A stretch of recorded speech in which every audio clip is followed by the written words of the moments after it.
Olá, meu nome é Rosa Grife e nós vamos começar mais um programa, O Despertar da Fé.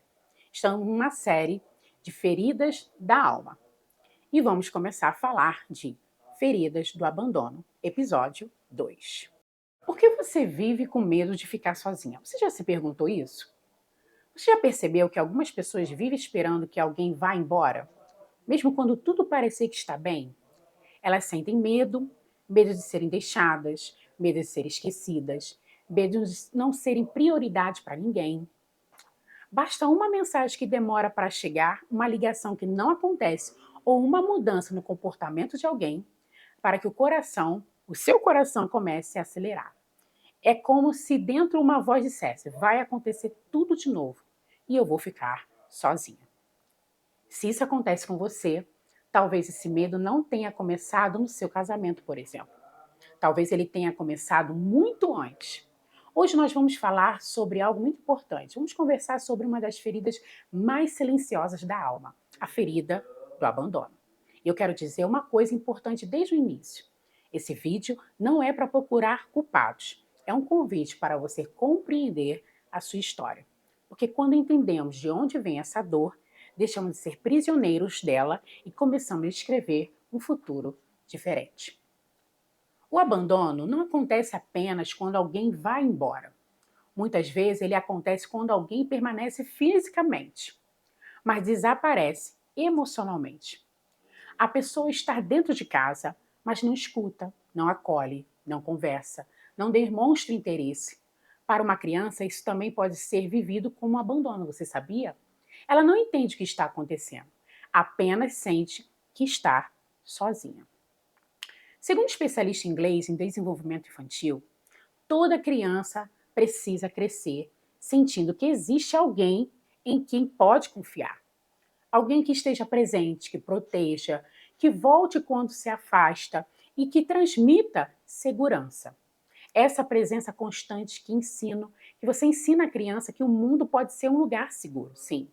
Mas quando essa presença falha repetidamente, ela pode crescer acreditando que as pessoas sempre vão embora. Então, passa a viver esperando a próxima despedida, mesmo quando ninguém disse que iria partir. E é por isso que algumas pessoas têm tanto medo de amar.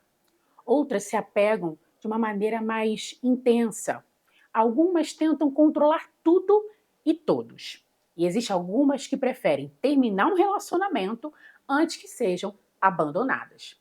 Não fazem isso porque não amam, mas fazem porque acreditam que sofrer agora dói menos do que sofrer depois. Segundo a psicóloga americana, especialista em apego, cada criança aprende a lidar com a insegurança de um jeito diferente. Algumas passam a buscar atenção o tempo todo. Outras escondem o que sentem e dizem que não precisam de ninguém. E existem algumas que vivem um conflito constante. Querem amar, mas têm medo de confiar. Querem proximidade, mas quando alguém se aproxima demais, sente vontade de fugir. Sem perceber, elas levam essas formas de proteção para a vida adulta. E esse que está o perigo. Talvez você conheça alguém assim, ou talvez seja você. Você sente a necessidade de carinho, mas desconfia quando recebe. Tem medo de depender de alguém, por exemplo. Sofre quando uma pessoa se afasta, mesmo que seja por pouco tempo. Interpreta o silêncio como rejeição e vive imaginando cenários que talvez nunca aconteçam. Segundo o psiquiatra americano especialista em desenvolvimento infantil, não basta uma criança que tenha alguém por perto, não. Ela precisa sentir que foi vista, que as suas emoções foram compreendidas, que alguém percebeu o seu medo, sua tristeza, sua alegria. Quando isso não acontece, muitas pessoas crescem sem saber identificar o que sentem. Carregam um vazio que não conseguem nem mesmo explicar. Tentam preenchê-lo com trabalho, excesso de responsabilidade, relacionamentos abusivos, ou até cuidando de todo mundo, enquanto não deixam de se cuidar de si mesmos. Segundo um pesquisador e médico americano, ele é focado principalmente na parte de trauma. Experiências profundas de abandono não ficam apenas na memória, elas também ficam registradas no corpo.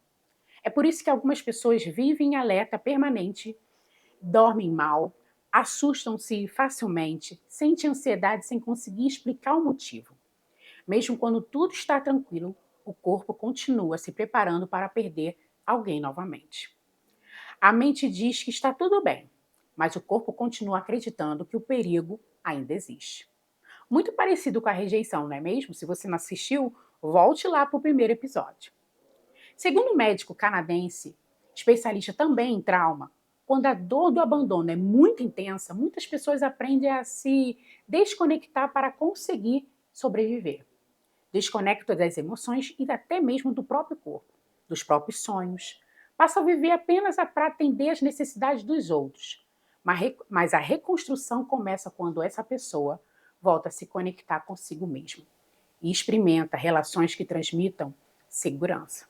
Relações que permanecem, relações que mostram todos os dias que nem todo mundo vai embora.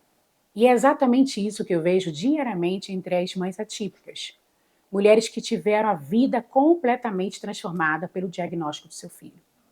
Mulheres que enfrentam consultas, terapias, plano de saúde, internações, burocracias, noites sem dormir e uma rotina que poucas pessoas conseguem imaginar.